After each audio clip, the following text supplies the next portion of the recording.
The manufacturer produced a car with two types of engines, a classic, which used a 1.5-liter gasoline engine producing 132 horsepower. In terms of fuel economy, the engineers did their best here too. They installed a system that turned off the engine when stopping, stop-start, and used a system for intelligently adjusting valve timing. The second power plant was a hybrid motor, which included a 22 kilowatts IDCD electric motor. The main gasoline engine was identical to the first model, and the electric motor operated in auxiliary mode. It is capable of producing 160 Nm of thrust and additionally increasing power by 29 horses. There were 5 different configurations available on the market, costing from approximately 1.3 million rubles to 2.3 million rubles. Moreover, we must pay tribute to the Honda company. Even in the basic configuration, the car looked very decent. The security system is generally thought out beyond all praise. There were no particular problems with the operation of the machines, but of course there were some minor shortcomings. Let's look at them in more detail below. Of the most significant disadvantages, owners pay attention to the rigid suspension, which is the calling card of Honda. The gearbox is installed robotically, the oil in it needs to be changed quite often, plus it needs to be calibrated after 15 to 20,000 kilometers mileage, which is quite noticeable in terms of money. Well, let's talk about everything in more detail. The hybrid system, according to owners, is the weak point of this model. The robot box begins to twitch when switching from a gasoline engine to an electric motor and back. You can feel a certain thoughtfulness of the car when driving uphill or when overtaking on the highway, when you need to accelerate sharply. The manufacturer recommends changing spark plugs for stable operation of the power unit at least twice a year. For proper operation of the system, it is necessary to change the oil at strictly specified mileage intervals, plus additionally calibrate the gearbox. If this is not done, the gears begin to engage with jerks and dips in the car's dynamics.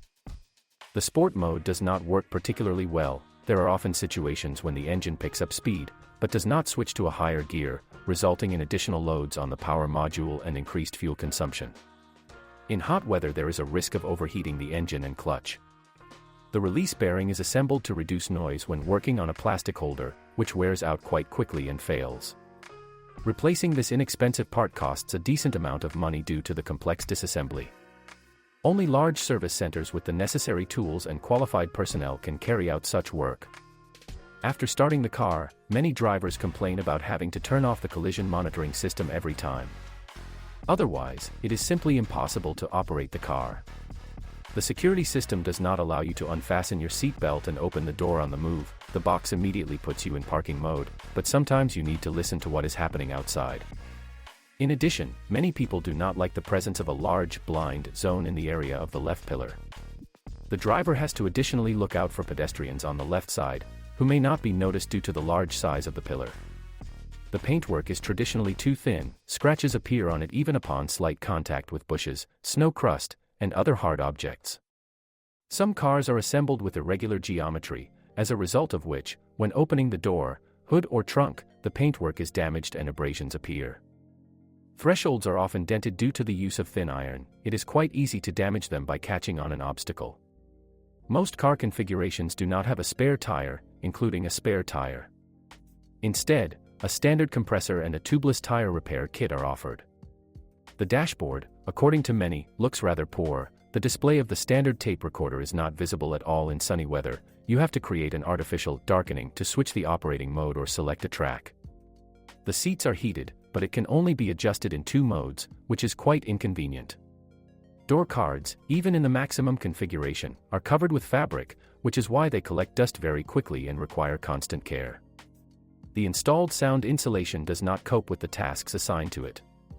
If you love silence and comfort, then it is necessary to make additional sound insulation. This is especially true for doors and the engine compartment. The Honda Vezel car has generally proven itself to be a reliable Japanese design, with faults occurring extremely rarely.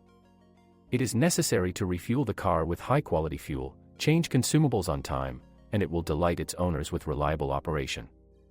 It handles well on the highway, allows you to travel long distances comfortably, and will be a good alternative for a small family. Such a car is capable of coping with the tasks of going out into nature and delivering everyone to the country at any time of the year. For global off-road conditions, of course, it is far from ideal. In general, the Honda Vezel will please you with its fuel consumption, its driving performance and cross-country ability, but, nevertheless, especially in light of the rise in the dollar exchange rate, its price is greatly overpriced. It is cheaper to take a car second-hand through Japanese auctions. This must be done at trusted auto dealers.